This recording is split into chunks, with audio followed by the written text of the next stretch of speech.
بسم اللہ الرحمن الرحیم نحمدہ ونصلی علی رسولہ الکریم۔ 27 مارچ 2020 حکومت سندھ نے اعلان کیا ہے کہ جمعے کی نماز میں عام لوگوں کو جانے کی اجازت نہیں ہے، صرف 4-5 افراد ہوں گے۔ کل علماء کا ایک مشترکہ اعلامیہ سامنے آیا جس میں علماء نے یہ بتایا کہ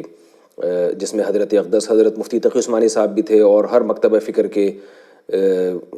جو مذہبی رہنما ہیں اس میں موجود تھے، مفتیان کرام موجود تھے،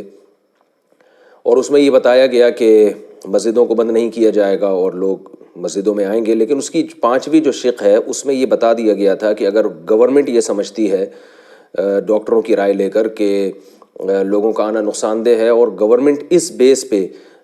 پابندی لگا دیتی ہے، تو اس صورت میں جو گھر میں نماز پڑھیں گے وہ گنہگار نہیں ہوں گے۔ تو اب حکومت سندھ کے فیصلے کے بعد اور آرڈر کے بعد تقریباً جو میری بساط کے مطابق جن علماء سے رابطہ ہوا ہے ہمارا، وہ سب اس پر متفق ہیں کہ اب جو لوگ ہیں ان کو یہی کہا جا رہا ہے کہ وہ گھر میں نماز پڑھیں اور مسجدوں میں حاضری نہ دیں۔ اور اس بارے میں اب حضرت اقدس حضرت مفتی تقی عثمانی صاحب کی رائے بھی سامنے آ گئی ہے کہ اب جو ہے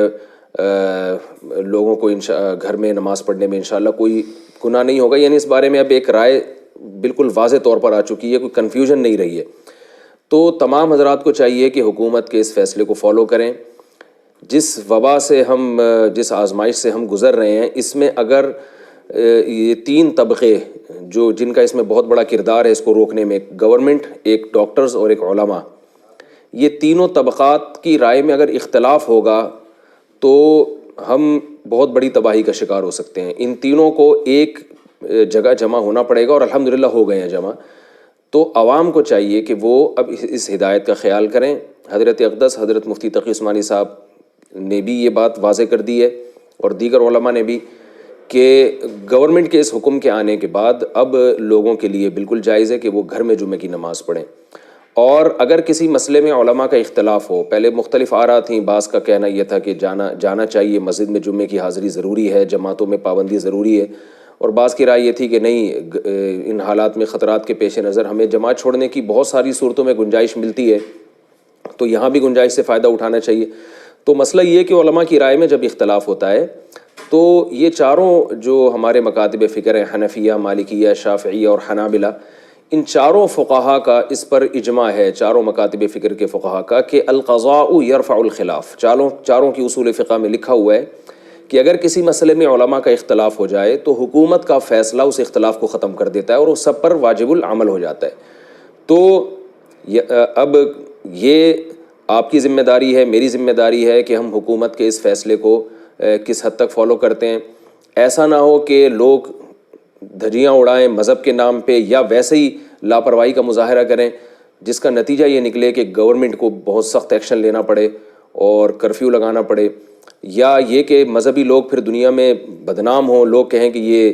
ایک بیماری کو پھیلانے کا ذریعہ بن رہے ہیں۔ تو ہمیں اپنے عمل سے کوئی ایسا کام نہیں کرنا جس سے کل ہماری طرف لوگ انگلیاں اٹھائیں۔ تو حکومت کے اس فیصلے کو ماننا چاہیے، قطع نظر اس سے کہ یہ فیصلہ صحیح ہے یا غلط ہے۔ بہت سے علماء کو حکومت کے اس فیصلے پر اطمینان نہیں ہے، لیکن انہوں نے بھی یہ کہا ہے کہ اگرچہ ہماری رائے میں یہ کچھ بڑی تعداد میں لوگوں کو نماز کی اجازت دینی چاہیے تھی، لیکن اس اختلاف کے باوجود وہ کہہ رہے ہیں گورنمنٹ کا فیصلہ اگر آ گیا ہے تو بس ہمارے سر آنکھوں پر، کیونکہ اختلاف جو ہے یہ کہیں کبھی نہیں چھوڑتا، اور اللہ تعالیٰ نے قرآن مجید میں بھی ہمیں اختلاف سے بچنے کا حکم دیا ہے۔ فرمایا وَتَذْهَبَ رِيحُكُمْ، اگر تم اختلاف کرو گے تمہاری ہوا اکھڑ جائے گی۔ تو اس لیے اب اطیعوا اللہ واطیعوا الرسول واولی الامر منکم، اے ایمان والو اللہ اس کے رسول کی اور اولو الامر کی اطاعت کرو، حکمرانوں کی اطاعت کرو۔ اس آیت کے پیش نظر اب ہمیں اس حکم کو فالو کرنا ہمارے ذمے ہے۔ بعض حضرات یہ